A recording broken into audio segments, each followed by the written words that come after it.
Okay, so let's talk about concussion healing. So I never set out to be a concussion healer. That was not part of my trajectory in my life to study neurology and go into medicine and all that. I had this client come in with a concussion, bad concussion. He had been mashed into the boards. And hockey players know he was taken from behind with a stick, and he hit the front of his head, the back of his head, from the stick from the back, and then the front from hitting the boards. And he had so much pain. He had all the symptoms. He had the vomiting, the sensitivity to light, the ringing in the ears, the trouble concentrating, all the classic concussion symptoms.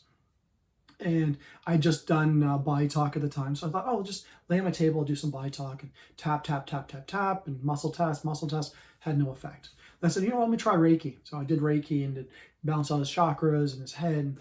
No effect. I thought, I wonder if I have an ability somewhere inside, something inside of me that can be helpful to him. So I had him just sit up in a chair and put my hand over his head about that high above his head. And I could feel a cold spot. I could feel here and here where there were cold spots. And so then I went up to the front of his head and I said, I want you to just feel the heat of my hand. Just sit there and perceive be able to reach out with your awareness and feel the heat of my hand. And there was like a crackling sensation in his head. He's like, wow, that was really strange. I felt something move in there. I said, okay, let me put my hand on the back of your head. So again, I'm about that far away, about 6 or 7 inches away on the back of his head. I'm like, okay, just feel the heat of my hand. And crack, crack, crack, crack, crack. He says, well, that was really strange. He goes, whoa, I feel really unusual. He goes home, comes back the next day, says, concussion's gone. So this was 2004. This was a long time ago. And I thought, just another day at the office, another unusual. I've had so many unusual things that I've fixed or worked on over the years that I'm still have no idea how I did that. And then a few years later, another person comes, hey, I heard, that you can heal people. I said, oh, I'll try, okay.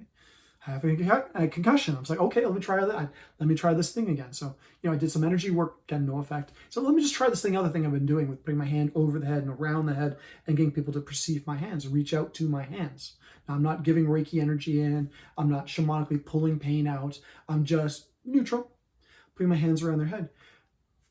And as I did this, I felt my own head start crackling and their head starts crackling. And it sounds like this pop, crick, wee sound. And that's just what it sounds like. And as I'm putting my hand over their head and I'm feeling this in my head's crackling, their head's crackling. And that person said, my concussion got better. I don't feel it anymore. And this continued on to a point where I was like, okay, I gotta call this something. So I call it Energy Neuroplasticity. And I use that for concussion healing. And the energy neuroplasticity is using the pineal gland, the center of the brain, the spiritual center of the brain, to awaken itself out. And I combine my awareness with their awareness, and together we make adjustments. I'm not exactly sure if it's my brain being used as a template or the pineal gland is being fully activated as a template, but between the two of us, they get better. And I've had so much success over the last few years that I get a lot of referrals for one hockey player will tell another hockey player. It's all very hush hush because they don't, we don't talk about those things. It can affect their career, it can affect their everything. So other than that, I've had a lot of effect on people with healing concussions, and it's just something, a natural part of me. I was born with this ability, and I don't think I can teach it because I'm not quite exactly sure how it works, just that I can do it.